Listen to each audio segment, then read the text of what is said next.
Bismillahirrahmanirrahim. Assalamualaikum warahmatullahi wabarakatuh. Alhamdulillah wassalatu wassalamu ala Rasulillah. Allahumma la sahla illa ma ja'altahu sahlan wa anta taj'alul hasana idza sita sahla. Rabbi shrah li sadri wa yassir li amri wahlul 'uqdatam min lisani yafqahu qawli. Pada anak-anakku sekalian, kami ucapkan selamat sudah naik ke kelas 2. Pada kesempatan kali ini adalah pertemuan yang pertama kali setelah kita libur kenaikan kelas, dan kita akan melanjutkan belajar kita di kelas 2 ini. Pada kesempatan kali ini kita akan belajar pada bab 1, yaitu Nabi Muhammad SAW teladanku. Dalam pergaulan sehari-hari kita harus selalu berakhlak mulia. Ya, akhlak yang dicontohkan oleh Nabi kita Muhammad SAW itu adalah akhlak yang mulia. Bagaimana cara kita berakhlak yang mulia? Yaitu dengan cara berperilaku terpuji. Ya, di antaranya adalah sabar, amanah, jujur, disiplin, dan lain sebagainya. Pada pertemuan kali ini kita akan mempelajari sikap jujur Nabi Muhammad SAW. Ya, pada bagian yang A adalah tentang sikap jujur Nabi Muhammad SAW. Nabi Muhammad SAW adalah panutan umat Islam. Kalau dalam bahasa Arab artinya adalah uswatun hasanah, yang bermakna teladan atau contoh yang baik. Ya, beliau Nabi Muhammad juga khotamul anbiya wal mursalin. Ya, artinya apa? Yaitu penutup para nabi dan rasul, atau nabi dan rasul yang terakhir, yaitu Nabi Muhammad SAW. Di kelas 1 kalian telah mempelajari tentang kisah Nabi Muhammad SAW. Ya, dulu sudah kita pelajari kisah tentang Nabi Muhammad SAW. Setelah ayahnya, ibu dan kakeknya meninggal dunia, maka Abu Thalib mendidik dengan penuh kasih sayang. Nabi hidup bersama kakeknya setelah ditinggal oleh ibu, kakek, kemudian bersama dengan paman beliau yang bernama Abu Thalib. Nabi Muhammad SAW sejak kecil belajar bekerja. Beliau membantu pamannya menggembala kambing. Pada usia 12 tahun Nabi Muhammad SAW mulai ikut pamannya untuk berdagang ke negeri Syam. Jadi pada usia 12 tahun Nabi Muhammad mulai ikut berdagang ke negeri Syam. Jadi sudah sejak kecil belajar bekerja, belajar menggembala kambing, berdagang, dan lain sebagainya. Nabi Muhammad SAW adalah seorang yang sangat jujur. Ya, karena kejujurannya beliau mendapatkan gelar Al-Amin. Artinya yaitu orang yang dapat dipercaya. Nabi Muhammad dipercaya baik kawan bahkan lawan. Nah, dengan kejujurannya itu diakui kejujurannya itu oleh teman-temannya. Muhammad jujur dalam berdagang. Ya. Beliau kemudian bekerja pada saudagar yang bernama Khadijah binti Khuwailid. Ya, Muhammad dipercaya untuk menjual dagangannya. Kemudian Nabi Muhammad SAW sukses berdagang sehingga menjadi pedagang terpercaya. Dengan kejujurannya, kemudian beliau dipercaya oleh Khadijah binti Khuwailid. Pada usia 25 tahun, beliau menikah dengan Khadijah binti Khuwailid. Muhammad diangkat menjadi Nabi dan Rasul pada usia 40 tahun. Jadi pada usia 40 tahun itulah Nabi Muhammad SAW diangkat menjadi Nabi dan Rasul. Jadi ketika masih kecil, beliau belum menjadi Rasul, belum diangkat menjadi Rasul. Ketika ikut berdagang dengan pamannya, ketika belajar menggembala kambing, ya, ketika menikah dengan Khadijah binti Khuwailid, maka pada saat itu beliau belum diangkat menjadi Nabi dan Rasul. Baru ketika umur 40 tahun beliau diangkat menjadi Nabi dan Rasul oleh Allah Subhanahu wa taala. Maka apa kewajibannya kalau sudah diangkat menjadi Nabi dan Rasul? Kewajibannya adalah beliau menyampaikan wahyu yang diterima dari Allah Subhanahu wa taala untuk disampaikan kepada umat manusia. Karena pada usia 40 tahun itulah Nabi Muhammad SAW menerima wahyu dari Allah Subhanahu wa taala melalui malaikat Jibril, kemudian untuk disampaikan kepada umat manusia. Khadijah binti Khuwailid dan Abu Bakar adalah orang yang pertama beriman. Ya, jadi istri Nabi Muhammad SAW yang bernama Khadijah adalah termasuk orang yang pertama beriman kepada Allah. Orang yang pertama beriman tentang kerasulan Nabi Muhammad SAW. Karena kejujuran beliau, kepandaian beliau, kecerdasannya, orang yang jujur, ikhlas, maka dipercaya. Ya. Dan juga termasuk istrinya, para sahabatnya yang baik percaya apa yang telah disampaikan oleh Nabi Muhammad SAW, termasuk tentang wahyu yang telah diturunkan oleh Allah Subhanahu wa taala kepada beliau. Nah, dan juga Abu Bakar sahabatnya adalah termasuk orang yang pertama masuk Islam. Perilaku jujur membawa banyak manfaat. Ya, jujur itu artinya berkata dan bertindak sesuai dengan kenyataan. Jadi antara kenyataan, antara perkataan dan tindakan itu adalah sama. Itulah jujur. Ya. Lawannya apa? Lawan jujur itu adalah bohong. Ya.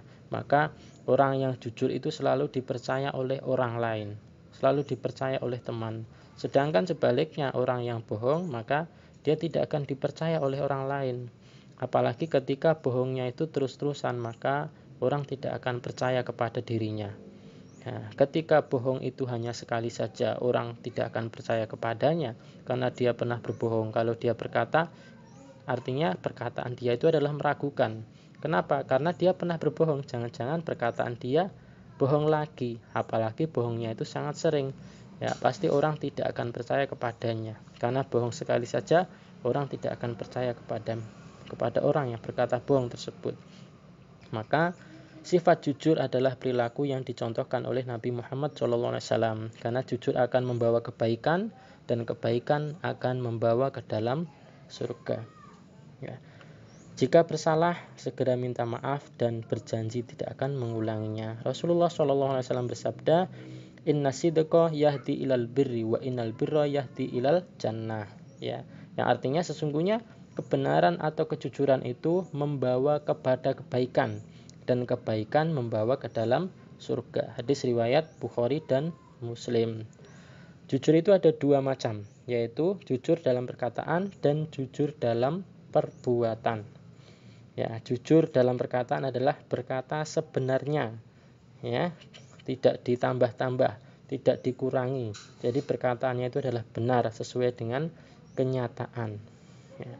Jujur dalam perbuatan adalah mengerjakan sesuatu dengan aturan. Ya, kejujuran akan membawa kebaikan dan kebaikan akan membawa ke dalam surga. Maka orang yang berlaku jujur itu akan kembali kepada dirinya. Kebaikan itu akan kembali kepada orang yang telah berbuat kebaikan tersebut. Nah, termasuk kejujuran. Orang yang berbuat jujur maka dia akan mendapatkan buah daripada sifat jujurnya tersebut, sehingga dia akan mendapatkan kebaikan di dunia dan kebaikan di akhirat, akan masuk ke dalam surga. Kemudian kita lanjutkan yang B, yaitu keuntungan bersikap jujur. Nah, perilaku jujur harus dibiasakan dalam kehidupan sehari-hari. Nah, kita harus berperilaku jujur kepada Allah Subhanahu wa taala. Ya. Jujur kepada Allah Subhanahu wa taala bagaimana? Yaitu harus melaksanakan perintah Allah Subhanahu wa taala, menjauhi larangan Allah Subhanahu wa taala. Ya. Itu adalah jujur kepada Allah Subhanahu wa taala, yaitu dengan cara melaksanakan perintah Allah Subhanahu wa taala dan menjauhi larangan Allah Subhanahu wa taala. Di mana perintah Allah, di mana larangan Allah, semua ada di dalam Al-Qur'an. Karena Al-Qur'an itu adalah petunjuk dari Allah, maka kita harus mempelajari dan mengamalkan Al-Qur'an. Kemudian contoh berperilaku jujur pada diri sendiri. Yang pertama adalah mengerjakan sholat tepat waktu. Ya, mengerjakan ulangan sesuai kemampuannya sendiri. Mengerjakan tugas, menggambar secara mandiri, itu adalah termasuk daripada contoh berperilaku jujur pada diri sendiri. Maka kita juga harus bisa bersikap jujur kepada orang lain. Ya, bagaimana? Yaitu menyampaikan kebenaran kepada orang lain, membawa kebaikan bagi diri sendiri dan juga orang lain. Ya. Anak yang jujur itu akan disayangi oleh Allah Subhanahu wa taala dan Rasulullah SAW. Nah, sekarang adalah contoh berperilaku jujur kepada orang lain. Ya, di antaranya adalah yang pertama, meminta maaf jika bersalah.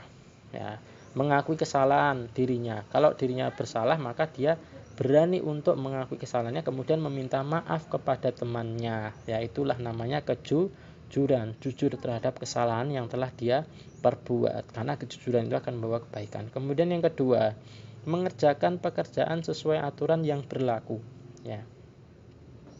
Kemudian yang ketiga adalah tidak berkata bohong, ya. Ya, jadi berkata apa adanya. Perkataannya tidak ditambah-tambah, tidak dikurang-kurang. Jadi sesuai kenyataan.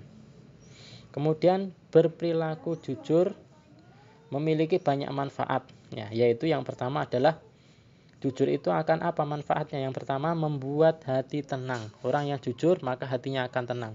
Berbeda dengan orang yang bohong, hatinya tidak akan tenang. Kemudian yang kedua adalah dipercaya orang lain.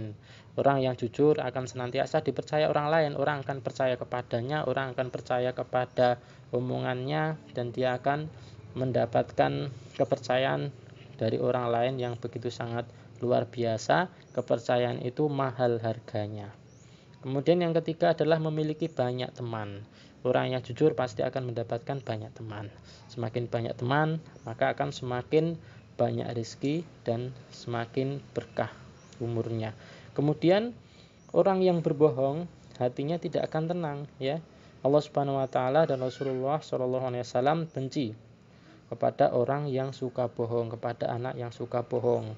Ya, bohong itu adalah akhlak yang tercela yang harus kita jauhi, dan bohong itu adalah perbuatan dosa yang dicatat oleh malaikat, dicatat oleh Allah Subhanahu wa taala, dan nanti akan mendapatkan balasan di akhirat.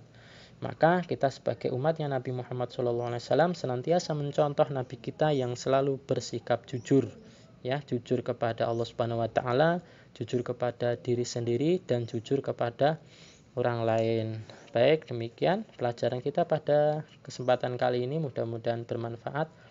Insya Allah akan kita lanjutkan pada kesempatan yang berikutnya. Mari kita akhiri dengan membaca hamdalah dan doa kafaratul majelis. Alhamdulillahirabbil alamin. Subhanakallahumma wa bihamdika asyhadu an la ilaha illa anta astaghfiruka wa atubu ilaik. Wabillahi taufik wal hidayah. Wassalamualaikum warahmatullahi wabarakatuh.